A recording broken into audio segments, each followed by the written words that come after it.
Welcome to DY news.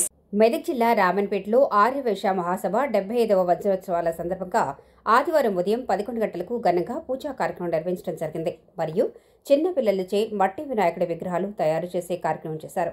ఈ కార్యక్రమంలో ఆర్యవైశ్య మహాసభ అధ్యక్షులు అబ్బా సత్యనారాయణ, సెక్రటరీ పల్లెల రమేష్, కోశాధికారి గుండు సత్యనారాయణ, మహిళా అధ్యక్షురాలు ఎన్నిశెట్టి శ్రీనివాణి, సహాయ కార్యదర్శి బొమ్మెర్ల లావణ్య, కోశాధికారి గుండు శ్యామల మరియు వాసవి మాత ఎన్నిశెట్టి, అశోక్, తోట కిరణ్, కందుకూరు శ్రీనివాస్, కొవ్వూరి లక్ష్మణ్, శ్రీనివాస్ తదితరులు పాల్గొన్నారు. వినాయక చవితి సందర్భంగా వినాయక మండపానికి వచ్చినటువంటి ప్రతి ఒక్కరికి వినాయక చవితి శుభాకాంక్షలు. మరియు ఆర్యవైశ్య సంఘం అంటే రామంపేట ఒక ప్రత్యేకత ఉంది.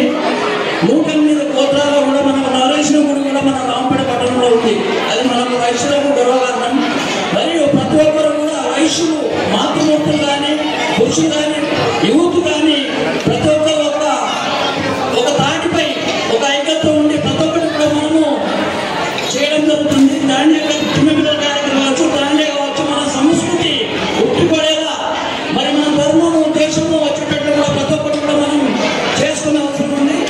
మరి ఇంకా అంత పెద్ద సంఖ్యలో యూత్ కానీ స్త్రీలు వచ్చి ఇక్కడ చేసినటువంటి కార్యక్రమంలో విజయవంతం చేయాలని మా కోరిక.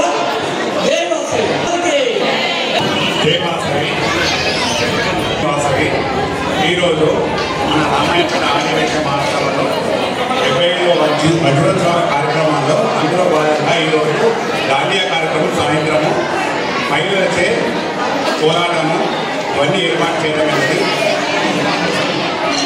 అలాగే వైశ్య సంఘం భక్తులందరూ టైంకి వచ్చి స్వామివారి పూజలో పాల్గొని వారి ఆశీస్సులు పొందాలని కోరుతున్నాం. జై వాసవి, జై జై వాసవి. గత 75 సంవత్సరాల నుంచి వినాయక నవరాత్రులు జరుపుకుంటున్నాము.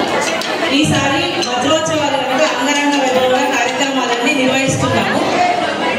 మొదటి రోజు లలితా పారాయణం, హనుమాన్ చాలీసా పారాయణం, ఈరోజు సాయంత్రం దాండియా కార్యక్రమం జరుగుతుంది.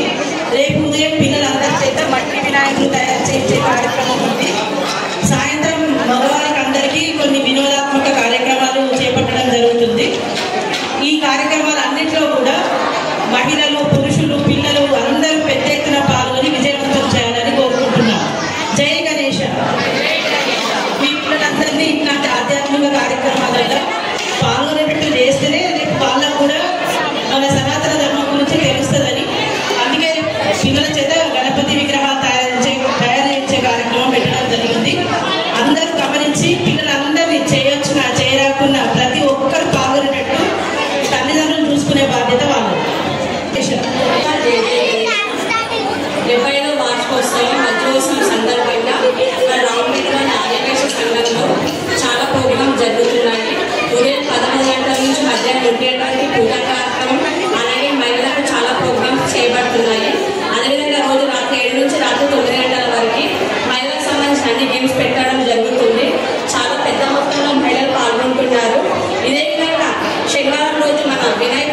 మీకు ఈ వీడియో నచ్చినట్లయితే లైక్ చేయండి, షేర్ చేయండి. ముందుగా కింద ఉన్న సబ్స్క్రైబ్ బటన్ పై క్లిక్ చేయండి.